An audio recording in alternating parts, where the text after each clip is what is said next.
My name is Mark Miner. I am an investigative writer and author. In my travels, I've investigated many people and places. Watch as I seek out stories that are typically outside of the box of normal. I am the Seeker.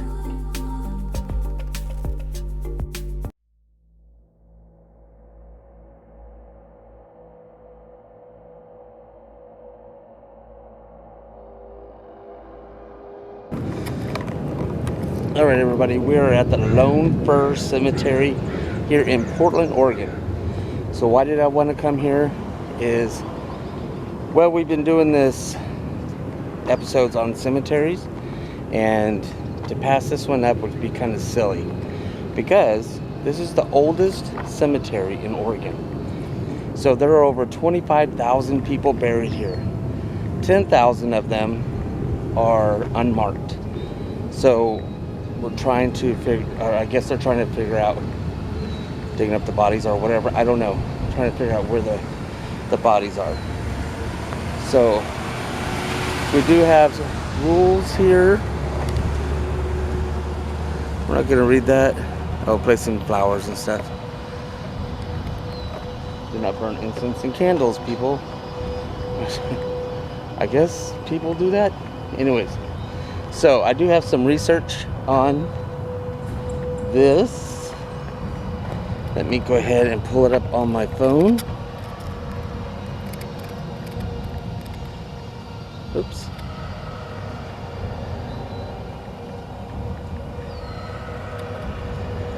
Okay. Oh, boy. I need an extra hand here. I'm trying to handle a camera in this. And it is cold out here. So it's about 48 degrees outside. So yeah, let's see what we can get to. So I'm gonna take my glasses off here.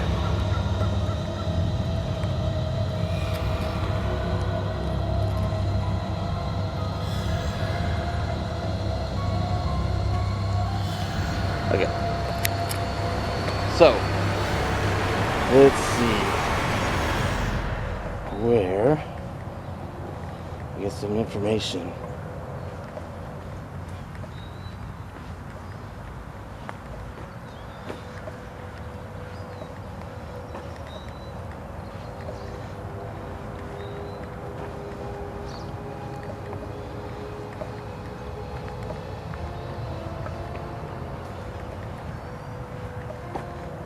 Okay. So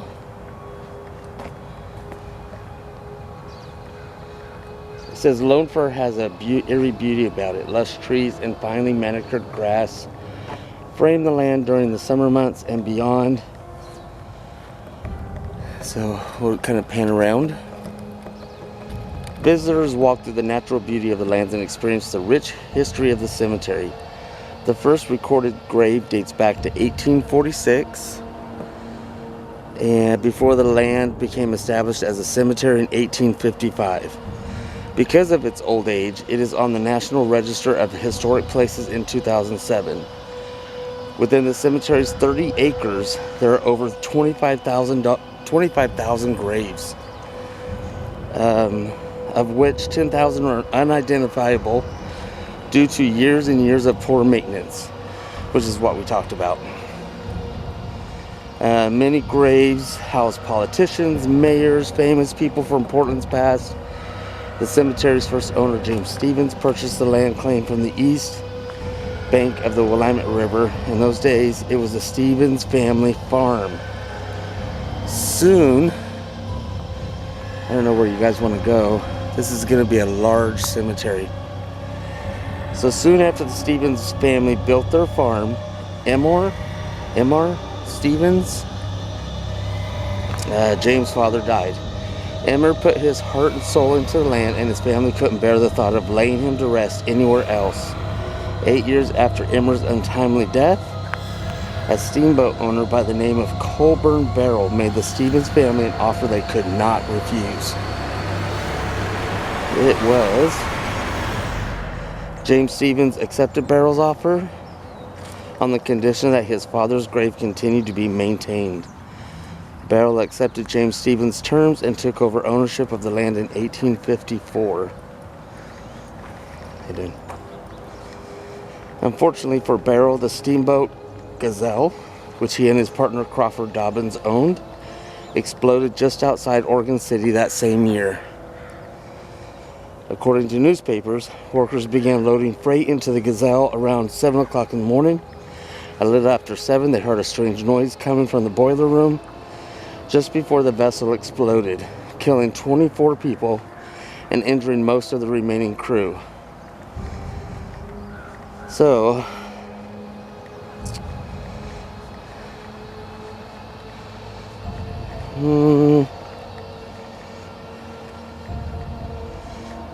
okay. So it does have a lot of Chinese graves in here.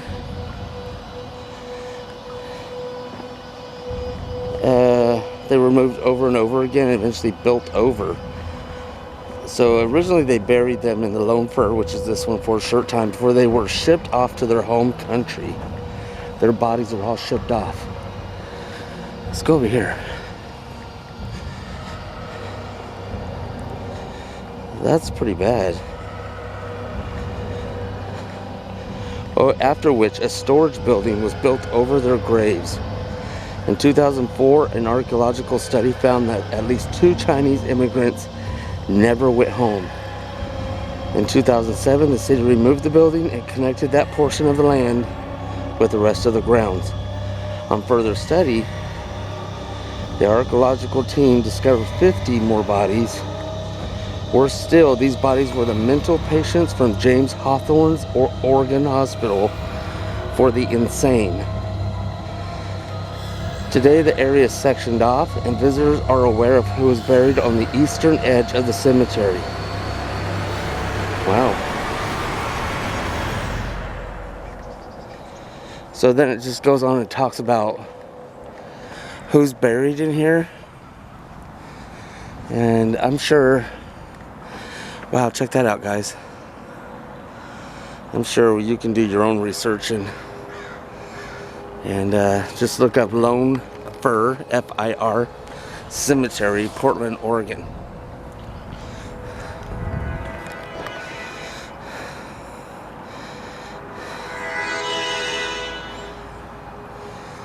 Hello? Oh, you're ready already? Okay, give me about 10 minutes and I'll be right there. All right, thank you. Bye. Okay, guys, so this is a very short episode. I just got a call. I have to go back into work. But I just wanted to show you guys this cemetery. And I wish we could have spent more time here. Maybe I'll come up here again. And we can go through a little bit more of the graves. If you guys see anything, just let me know. So it looks like it's got like some mausoleums on there, as well as in-ground graves and headstones. So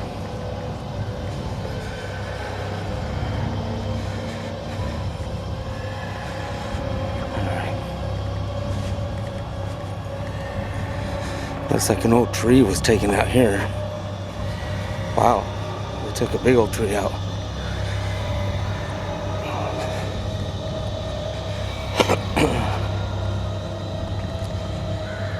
Alright. I didn't expect to be called into work so soon. I do apologize for that. But that's okay. There are some really beautiful trees out here. Excuse me. Like that, that's really cool. It's an oldie.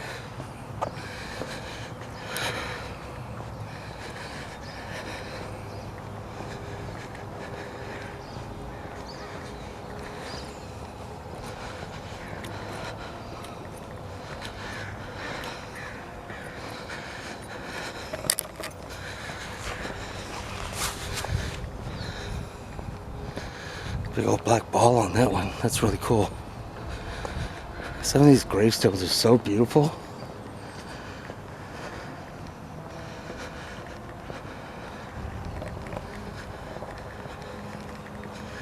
I'm having to walk pretty fast because I gotta get back to work soon.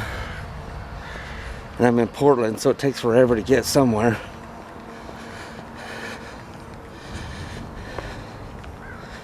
You know, I love Oregon, don't get me wrong, but I'm not a big fan of Portland.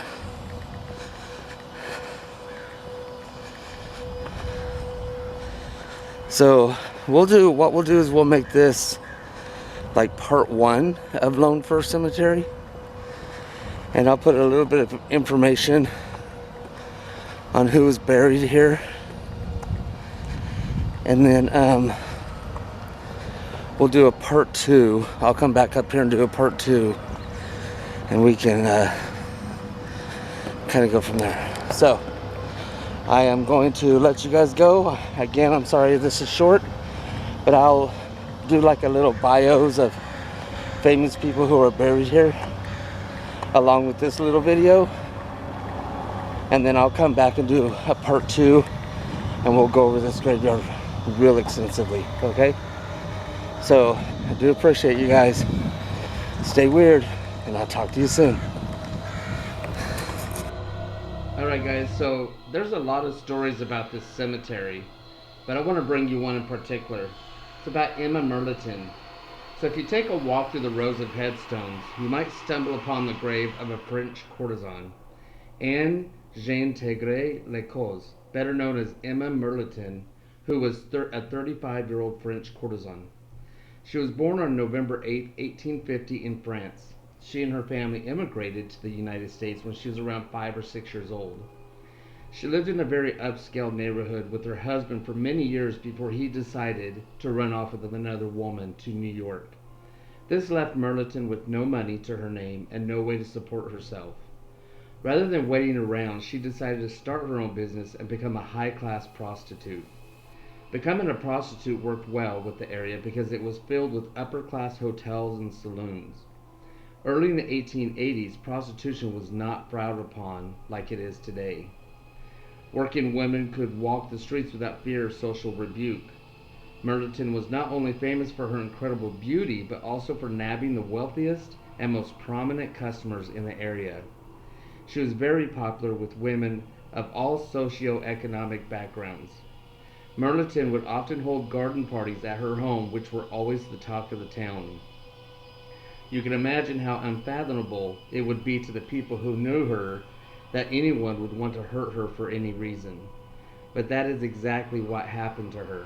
Just before Christmas on December 22nd, 1885, Merlinton was brutally murdered in her cottage home at 3rd and Yamhill Streets.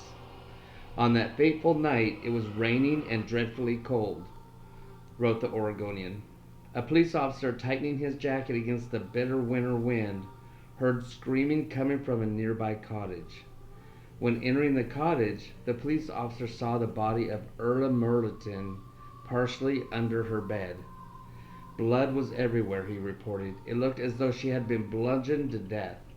Investigators examining the body and quickly realized that Merlinton had not been bludgeoned, but brutally hacked to death with a hatchet.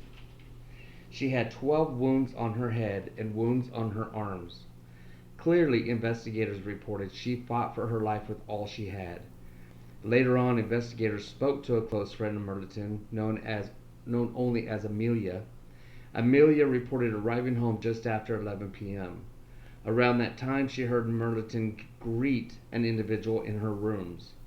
She reported hearing male laughter, and very soon after, Merlinton began to scream. Immediately, investigators thought it was a robbery gone bad. That maybe one of her clients decided he did not want to pay after all, or that he knew a high-class prostitute like Merlinton would have cash on hand. Very quickly, investigators realized this could not be the case. A gold ring with a signet setting was found next to Merlinton. She still wore her large golden earrings, and $16 was on her nightstand. The ring, on closer inspection, even had a chip in it, as if the murderer knocked it off her finger during the attack. If the murderer's motive was indeed to rob Merlinton, then why would he leave such precious valuables behind? Strangely, during the investigation, two officers reported hearing some commotion coming from the back of the cottage. Peering out of the darkness, the officers watched as three men circled the cottage looking for a way inside. One man stood out to the officers immediately because his face was badly scratched, as if by a woman's fingernails. The officers pounced on the man and arrested him on the spot. William Sundstrom, the man they arrested, said he was curious about the crime that had taken place. When the officers inquired about the scratches on his face, he said he fell into a tree trunk. The officers knew full well he was lying and made him take them to his home. Once there, they began to search for evidence. They didn't have to look long because a pair of blood-stained pants and a bloody hatchet were sitting right in plain view. Even with the evidence against Sundstrom, he wasn't held for long. Apparently, the bloody pants and hatchet weren't enough to convict him. This led to many people theorizing that it had to have been some sort of plot against the prostitutes in the area. In a last-ditch effort to find her murderer, investigators used a photography technique on Merlinton's retina to see if the image of her murderer had been captured within them, but to no avail. The beautiful French courtesan's murder remains unsolved to this day. She may be dead, but she is definitely not at rest. Many visitors report seeing the shadowy figure of a woman dressed in French fashion roaming about the cemetery. When she is approached, she throws up her hands, screams, and disappears. Locals surmise that she is doomed to relive that horrible night when she lost her life for eternity. So when you do visit Lone Fir Cemetery, just make sure you keep your wits about you. And remember, there are hours to visit the cemetery, so going in at night will probably get you trespassed or kicked off the property. So show some respect for that, okay? Anyways, I'm going to return back to Lone Fir Cemetery off and on, maybe a couple more times, because there are so many incredible stories of people who are buried there. So look forward to those. And you guys stay weird. Thanks for joining me, and I will see you on the next episode. Bye, guys.